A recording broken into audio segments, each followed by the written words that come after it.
za repliku jer me zasmetala ista stvar kao i mog kolegu. Dakle, upravo ovo što ste kazali da na nagovor kolegice iz vašeg kluba vi ste iznijeli poziciju kluba kao muškarac.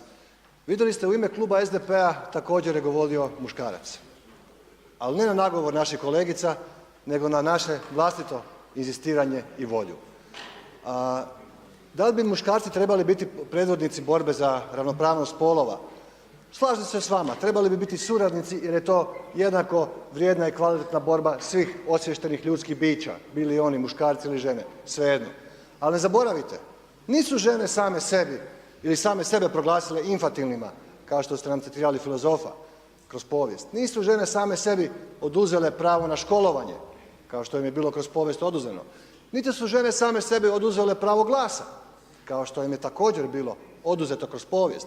Nisu same sebi žene odrekle pravo da se mogu zaposliti, izrađivati i tako ostvariti svoju ekonomsku samostalnost. To sve skupa su im kroz povijest osporavali muškarci. I zato da, imamo jako naglašenu ulogu u današnjoj borbi žena za ravnopravnost ako želimo imati jedno kvalitetno društvo koje počiva na onim vrijednostima u koje se svi mi verbalno kunemo. Ali trebali bi pokazati u praksi svojim radom, svojim nastupom, svojim primjerom da smo spremni živjeti takve vrijednosti za koje se